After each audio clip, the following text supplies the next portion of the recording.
بسم اللہ الرحمن الرحیم۔ السلام علیکم۔ شادی کی پہلی رات جب میں نے اپنی بیوی کو دیکھا تو اس کی کالی سانولی شکل دیکھ کر میرا دل بھر گیا۔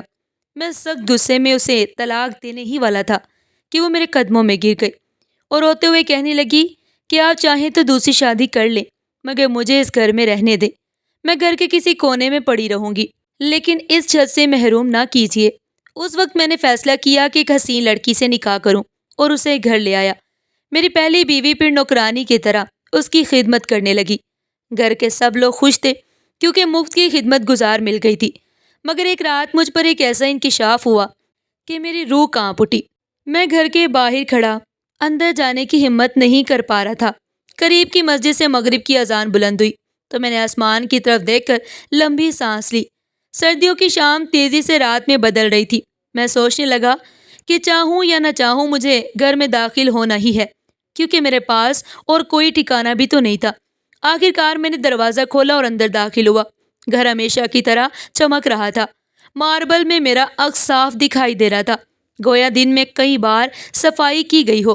میں مٹی سے اٹھتے جوتوں کے ساتھ چلتا گیا تو پیچھے نشان بنتے چلے گئے۔ ڈرائنگ روم میں داخل ہوا تو میری دوسری بیوی فریحہ خوب سجی سنوری کالے لباس میں ٹی وی دیکھ رہی تھی۔ ہاتھ میں چائے کا کپ تھا۔ وہ دیکھتے ہی مسکرا دی اور مجھے پاس بیٹھنے کا اشارہ کرنے لگی۔ پھر اس نے کچن کی طرف رخ کی اور آواز دی، سمیہ ذرا یاسر کے لیے بھی چائے لے آؤ۔ میں خاموشی سے اس کے پاس جا کر بیٹھا، مگر آج میرا دل بجھا ہوا تھا۔ فریحہ نے بھی محسوس کیا، اسی لیے وہ مختلف باتوں سے میرا دھیان بٹانے کی کوشش کرنے لگی۔ تھوڑی دیر میں سمیہ چائے کا کپ لے کر باہر آئی۔ میں چونک اٹھا، مگر وہ خاموشی سے کپ میرے سامنے رکھ کر واپس پلٹ گئی۔ جاتے جاتے راستے میں بکھرے کھلونے بھی سمیٹتی چلی گئی۔ میری نظر دور تک اس کا تعاقب کرتی رہی۔ کھانے کے وقت ہمیشہ کی طرح لذیذ سالن پکا تھا، گویا سمیہ کے ہاتھوں میں جادو تھا۔ فریحہ کھانے کے دوران بھی مسلسل باتیں کرتی رہی، مگر میرا دھیان کہیں اور تھا۔ میں بہانہ بنا کر جلدی اٹھ گیا، مگر رات بھر کروٹیں بدلتا رہا۔ نیند آنکھوں سے کوسوں دور تھی۔ آخر کار میں بوجھل دل کے ساتھ اٹھا اور کمرے سے باہر نکل آیا۔ ڈرائنگ روم میں آہستہ آہستہ ٹہل رہا تھا کہ اچانک ایک کمرے سے آواز آئی۔ میرے قدم خود بخود اس طرف بڑھ گئے۔ میں نے دروازے پر ہاتھ رکھا اور کھلا تو اندر کا منظر دیکھ کر زمین میرے قدموں تلے سے کھسک گئی۔ جو کچھ میں نے دیکھا وہ میری برداشت سے باہر تھا۔ دل کی دھڑکنیں بے قابو ہو گئی۔ سردی کے باوجود پسینہ ماتھے سے بہہ رہا تھا۔ آنسو رکنے کا نام نہیں لے رہے تھے۔ میں بے اختیار ماضی میں کھو گیا۔ 3 سال پہلے جب میں لندن یونیورسٹی سے پڑھ کر واپس آیا تو میری شخصیت نکھر چکی تھی۔ خاندان میں کوئی میرا مقابلہ نہیں تھا۔ یہاں کے لڑکے تو کم عمری میں ہی ورکشاپوں یا دکانوں پر بیٹھا دیے جاتے، مگر میرے والدین نے دن رات محنت کر کے مجھے لندن بھیجا اور میں خود کو ہواؤں میں اڑتا ہوا محسوس کرتا تھا۔ میں بہت ہی لائق فائق تھا، اس لیے جلدی اسکالرشپ حاصل کر لی۔ 4 سال لندن میں پڑھ کر واپسی آنے کے بعد میں مکمل طور پر بدل چکا تھا۔ میرے گھر واپسی آنے کی خوشی میں میری ماں نے پورے خاندان کی دعوت رکھی۔ خاندان کی لڑکیاں چپ چپ کر مجھے دیکھتے ہوئے ایک دوسرے کی طرف اشارہ کر رہی تھی۔ ہر ماں کی یہی خواہش تھی کہ میں ان کا داماد بنوں۔ اس خیال نے مجھے جیسے مغرور سا بنا دیا۔ میں ہواؤں میں اڑنے لگا۔ میں مغرور کیوں نہ ہوتا؟ میں خوبصورت تھا، اعلیٰ تعلیم یافتہ تھا اور پاکستان آتے ہی مجھے ایک بہترین نوکری مل گئی۔ ہمارے مالی حالات بہتر ہونے لگے۔ ان سب چیزوں نے مل کر میری شخصیت میں ایک عجیب سا گھمنڈ پیدا کر دیا۔ دعوت کے دوران بھی میں نے کافی لڑکیوں کی نظریں خود پر مرکوز محسوس کی، لیکن میں نے سب جھٹک دیا۔ میں نے سوچ رکھا تھا کہ میں شادی کروں گا تو صرف اپنی مرضی سے، کیونکہ میری دلہن میری ٹکر کی ہونی چاہیے۔ اس خیال نے میرے دل میں ایسی جگہ بنا لی تھی کہ مجھے کوئی بھی لڑکی آسانی سے پسند نہیں آتی تھی۔ میں ہر لڑکی کو اپنے معیار کے حساب سے پرکھتا۔ دعوت ختم ہوئی تو میری ماں بے حد خوش تھی۔ وہ بار بار میری بلائیں لینے لگی۔ پہلے اس خاندان کے لوگوں نے مجھے کبھی منہ نہیں لگایا۔ آج میرا بیٹا اعلیٰ تعلیم یافتہ بن کر لوٹا تو دیکھو کیسے سب میرے آگے پیچھے پھر رہے ہیں۔ میری ماں فخر سے کہہ رہی تھی۔ میں مسکرا دیا تو وہ ابا کے پاس جا کر بیٹھ گئی اور انہیں کسی رشتہ دار کے بارے میں بتانے لگی جنہوں نے مجھے اپنی بیٹی دینے کی بات کی تھی۔ مجھے اماں کی بات سن کر غصہ آ گیا۔ میں کہنے لگا، اماں میرے لیے لڑکی ڈھونڈنے کی کوئی ضرورت نہیں، شادی میں اپنی مرضی سے ہی کروں گا۔ میری بات سن کر اماں کے چہرے کا رنگ اڑ گیا اور وہ کہنے لگی کہ خبردار جو ایسی بات منہ سے نکالی، شادی کی نسل ذات سب دیکھنا پڑتا ہے، پتہ نہیں کہاں سے لڑکی لا کر شادی کر لوگے۔ سب سے پہلے تو یہ دیکھنا پڑتا ہے کہ لڑکی گھر بسانے والی ہونی چاہیے، اس لیے شادی تو تمہاری میں اپنی مرضی سے کروں گی، اور فکر نہ کرو، تمہارے لیے میں ہیرے جیسی لڑکی ڈھونڈ کر لاؤں گی۔ اماں کی بات سن کر میں خاموش ہو گیا۔ لڑکی چاہے اماں ڈھونڈے یا میں، مجھے چاہیے تو ہیرے جیسی لڑکی ہی تھی نا۔ میرے موبائل پر کال آ رہی تھی، اس لیے میں گھر سے باہر ہی نکل گیا، مگر میرا ذہن اب تک اماں کی باتوں میں الجھا ہوا تھا۔ شادی کی خواہش تو ہمیشہ سے میرے دل میں بھی تھی، اور ویسے بھی کون سا ایسا لڑکا ہوگا جسے شادی کی خواہش نہ ہو، اور میرے پاس تو سب کچھ تھا سوائے خوبصورت بیوی کے، جو میرے ساتھ قدم سے قدم ملا کر چل سکے، جو میرے ساتھ ہو تو لگے کہ واقعی یہ میری بیوی ہے۔ ایک دن میں نوکری سے گھر آیا تو مجھے گھر میں رونق کا احساس ہوا۔ میں نے آگے بڑھ کر ڈرائنگ روم میں جھانکا، ایک اجنبی عورت مجھے دیکھنے ہی مسکرائی اور اٹھ کر میرے پاس آ گئی۔ وہ کہنے لگی، ماشاءاللہ کتنا خوبصورت نوجوان ہو گیا میرا بیٹا۔ پھر انہوں نے میرے ماتھے پر بوسہ دیا، اور میں اب تک ان کی صورت کو پہچان نہیں پایا تھا، مگر پھر میری ماں نے کہا، یہ تمہاری پھوپھو ہیں، دوسرے شہر میں رہتی ہیں اور تم سے ملنے آئی ہیں۔ اماں کی بات پر میں نے سر ہلایا۔ وہ مجھ سے بے حد محبت سے پیش آ رہی تھی۔ دراصل پھوپھو کی شادی ایک غریب کسان سے ہوئی، جس کے بعد وہ گاؤں چلی گئی تھی، پھر وہاں سے ایک چھوٹے سے شہر میں شفٹ ہو گئی تھی، مگر ہمارا ان سے میل جول نہ ہونے کے برابر تھا، اسی لیے میں انہیں پہچان نہیں پایا۔ پھوپھو کے ساتھ ان کے شوہر بھی آئے تھے، انہیں دیکھ کر ہی اندازہ ہو رہا تھا کہ وہ انتہائی غریب ہیں۔ ان کے کپڑے سادہ مگر صفائی اور نفاست سے استری شدہ ہیں۔ وہ ابا کے ساتھ بہت محبت سے پیش آ رہے تھے، اور اماں بھی بار بار ان کے سامنے کھانے پینے کی چیزیں رکھ رہی تھی۔ مجھے یہ سب کچھ عجیب لگا، کیونکہ میری ماں نے کبھی اپنے سسرال والوں کی اتنی خاطر مدارت نہیں کی تھی۔ خیر، میں کندھے اچکاتا اپنے کمرے کی طرف چلا گیا۔ رات گئے تک محفل جمی رہی۔ اگلی صبح میں کام پر گیا، واپس آیا تو اماں بہت خوش تھی۔ انہوں نے مجھے بتایا کہ تمہاری پھوپھو یہاں پر اس لیے آئی تھی تاکہ تمہیں اپنا داماد بنا سکے۔ میں فخر سے مسکرا دیا۔ لوگ تو مجھے گھر آ کر اپنا داماد بنانے پر تیار تھے۔ اماں بہت خوش تھی اور وہ اس رشتے پر راضی بھی تھی، مگر مجھے اعتراض تھا۔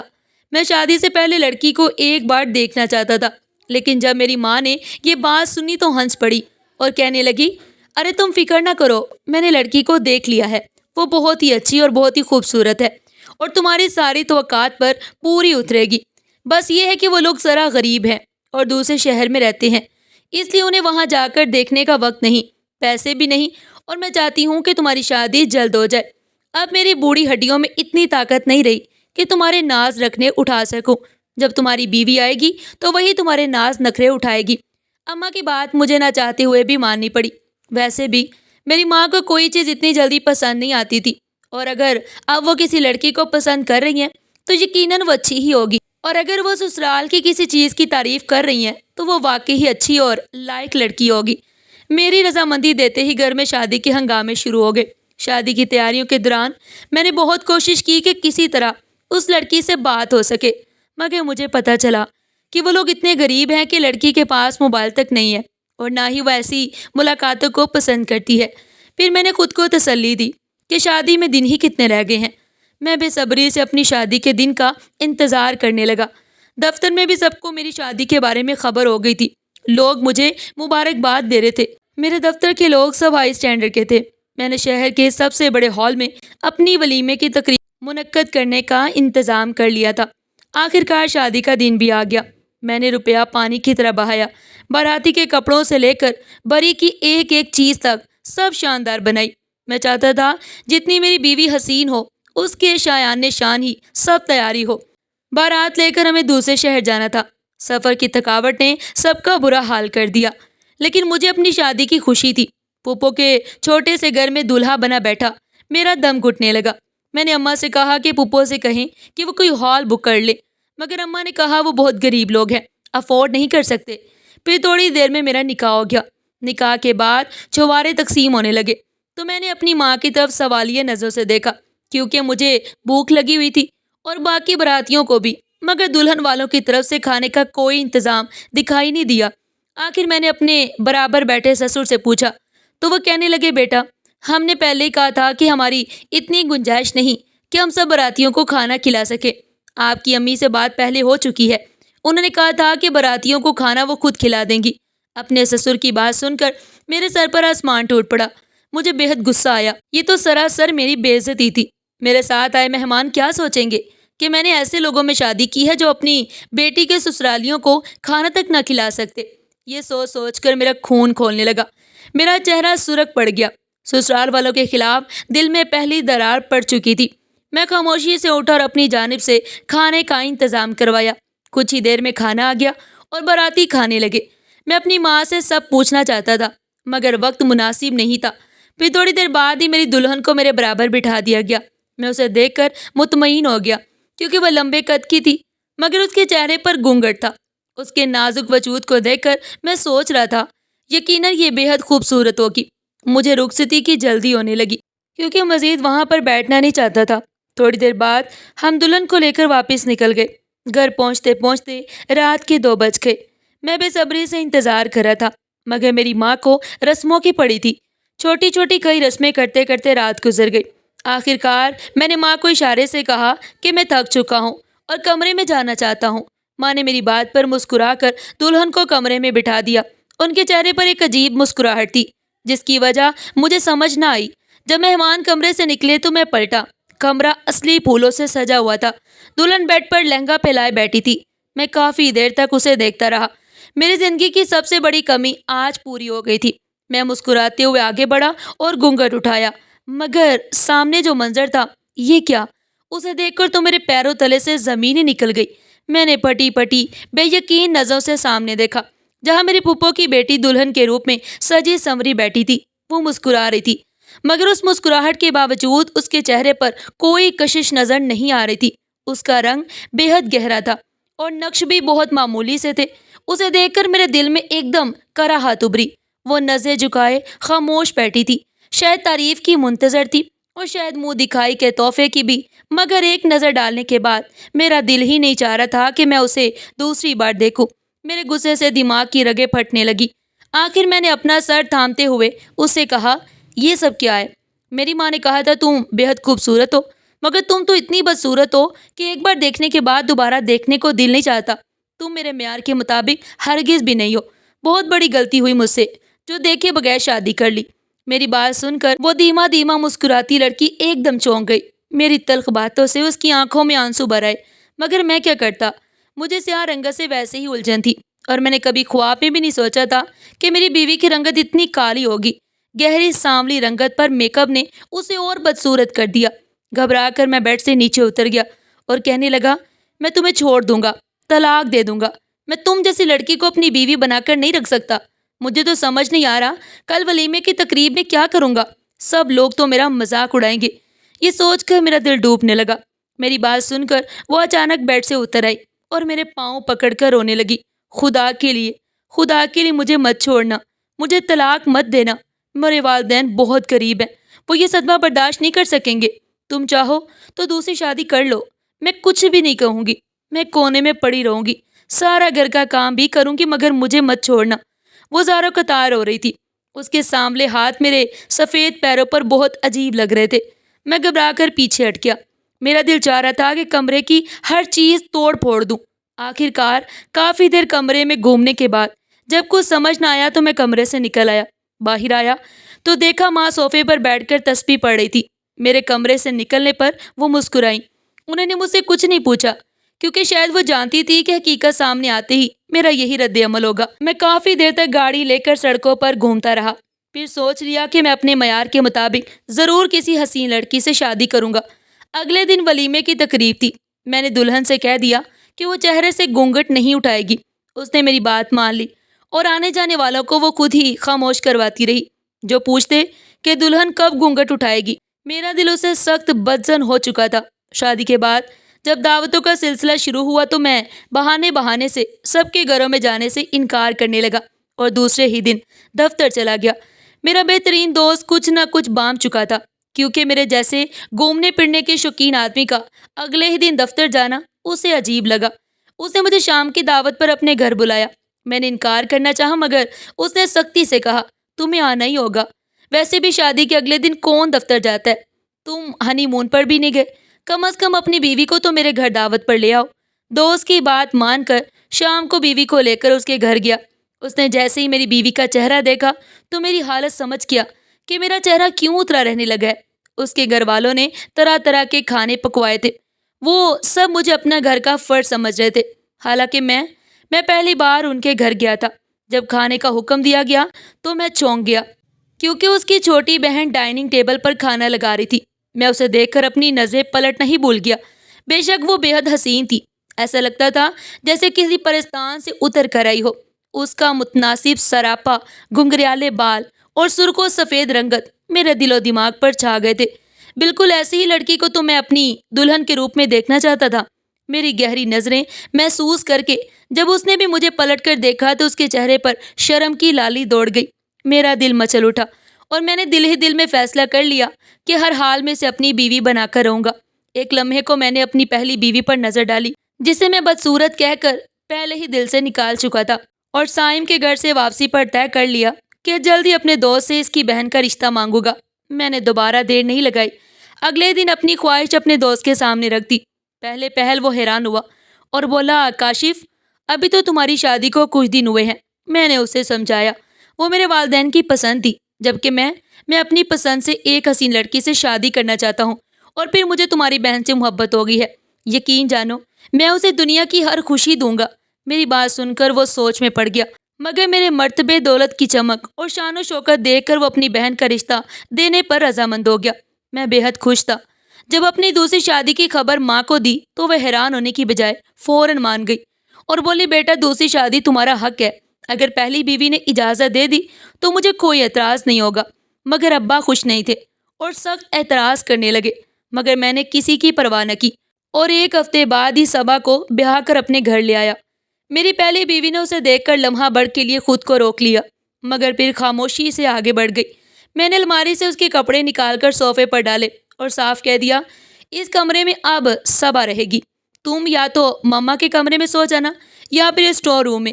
میری بات سن کر وہ خاموش رہی، مگر پھر خاموشی سے آگے بڑھ گئی۔ میں نے الماری سے اس کے کپڑے نکال کر صوفے پر ڈالے اور صاف کہہ دیا، اس کمرے میں اب سمیہ رہے گی، تم یا تو مما کے کمرے میں سو جانا یا پھر اسٹور روم میں۔ میری بات سن کر وہ خاموش رہی، مگر اس کی آنکھوں میں آنسو جلملانے لگے، اور پھر اس نے اسٹور روم کو ہی اپنا ٹھکانہ بنا لیا۔ ماں دن بھر اسے گھر کے سارے کام کرواتی اور ذرا سی غلطی پر اسے سخت مارتی۔ میں ماں کا یہ رویہ دیکھ کر چونکتا ضرور تھا، مگر مجھے کوئی فرق نہ پڑتا، کیونکہ بدصورت بیوی میں میری دلچسپی ہی نہیں تھی۔ میں تو سمیہ کے ساتھ خوش تھا، جو جدید فیشن کی لڑکی تھی، حسین تھی اور دلکش لباس پہنتی تھی۔ اسے گھر کے کام کی ضرورت نہیں تھی، کیونکہ سب کام میری پہلی بیوی کرتی تھی۔ پھر میں سمیہ کو لے کر ہنی مون پر چلا گیا اور واپسی پر پتہ چلا کہ وہ ماں بننے والی ہے۔ میری خوشی کی انتہا نہ رہی، زندگی مکمل لگنے لگی۔ بس دل کے کسی کونے میں پہلی بیوی کی حالت کا خیال آیا، ایک کانٹے کی طرح چھپنے لگا۔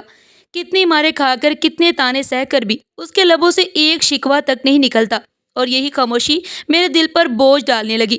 پھر ایک رات جو کچھ میں نے دیکھا، اسے دیکھ کر میرے ضبط کی بندھن ٹوٹ گئے۔ میں پھوٹ پھوٹ کر رونے لگا۔ میرے رونے کی آواز سن کر بچہ جاگ کر رونے لگا۔ میں نے سمیہ کو اٹھا کر بچے کی طرف متوجہ کرنا چاہا، مگر وہ کروٹ بدل کر سو گئی۔ حسین تو بہت تھی، مگر سگڑاپا ذرا نہ تھا۔ اپنے بچے کو گود میں لے کر سلایا اور پھر بے چینی میں اس کمرے کی طرف بڑھ گیا جہاں وہ منظر میری آنکھوں کے سامنے آ گیا، جہاں میری بدصورت بیوی ہزاروں قطار روتے ہوئے اللہ تعالیٰ سے شکایت کر رہی تھی۔ مگر اب منظر الگ تھا۔ اب میں نے جو کچھ دیکھا اس پر میرا یقین کرنے کو دل نہیں چاہ رہا تھا، مگر یہ سچائی تھی۔ میری ماں میری بیوی کو زور زور سے لاتے ماری تھی اور کہہ رہی تھی، دیکھا تیری ماں نے جو کچھ میرے ساتھ کیا تھا، میں نے اس کا کیسا بدلہ لیا۔ مجھے پہلے ہی اندازہ تھا کہ میرا بیٹا تجھے کبھی بھی منہ نہیں لگائے گا، اس لیے میں نے جان بوجھ کر ہی شادی کروائی تاکہ تجھے اذیت ملے اور میرا بدلہ پورا ہو۔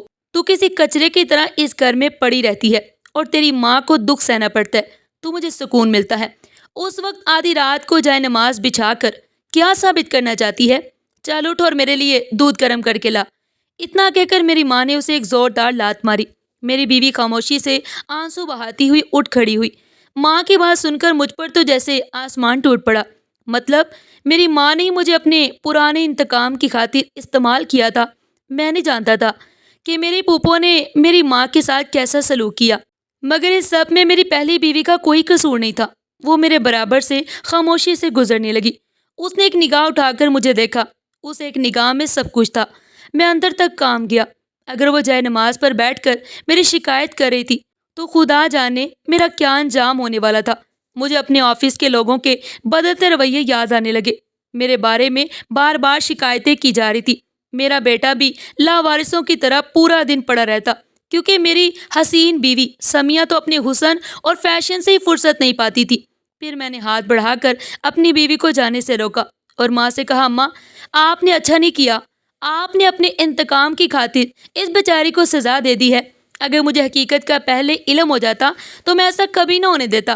آج سے میں آپ کو بالکل بھی اجازت نہیں دوں گا کہ آپ اس پر کسی قسم کا ظلم کریں۔ وہ اس گھر میں میری بیوی کی حیثیت سے آئی تھی اور آج سے میں اسے اپنی بیوی کا درجہ دے رہا ہوں۔ میری بات سن کر میری ماں گڑبڑا گئی اور میری بیوی کے چہرے پر ایک روشنی سی آ گئی۔ پھر میں نے سمیہ کو بھی کہہ دیا کہ آج سے عارفہ کو اس کا حق ملے گا، جس پر پہلے تو اس نے خوب اویلا کیا، مگر جب اسے میری دولت ہاتھ سے جاتی نظر آئی تو وہ خاموش ہو گئی۔ اب میرے دل سے سارا بوجھ اتر چکا تھا، کیونکہ میں نے انصاف کرنا سیکھ لیا تھا۔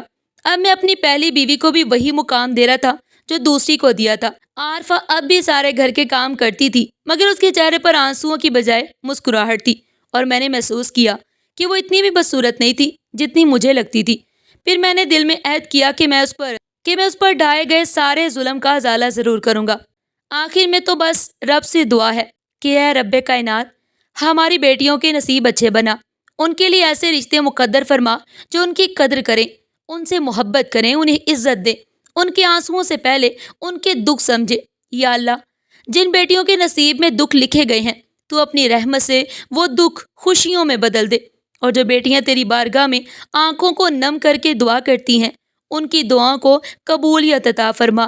اے اللہ، ہماری بیٹیوں کو دنیا و آخرت کی بھلائیاں عطا فرما، آمین یا رب العالمین۔ ناظرین، آپ کا ایک چھوٹا سا لائک اور سبسکرائب ہمارے لیے بہت بڑی حوصلہ افزائی ہے۔ آپ کی سپورٹ ہی ہمیں مزید اچھی اور ایمان افروز کہانیاں بنانے کا حوصلہ دیتی ہے۔ یہ صرف ایک کلک نہیں بلکہ ہماری محنت کی قدر ہے۔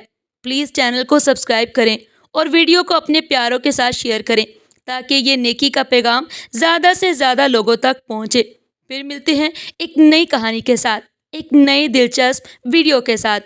تب تک کے لیے اللہ حافظ۔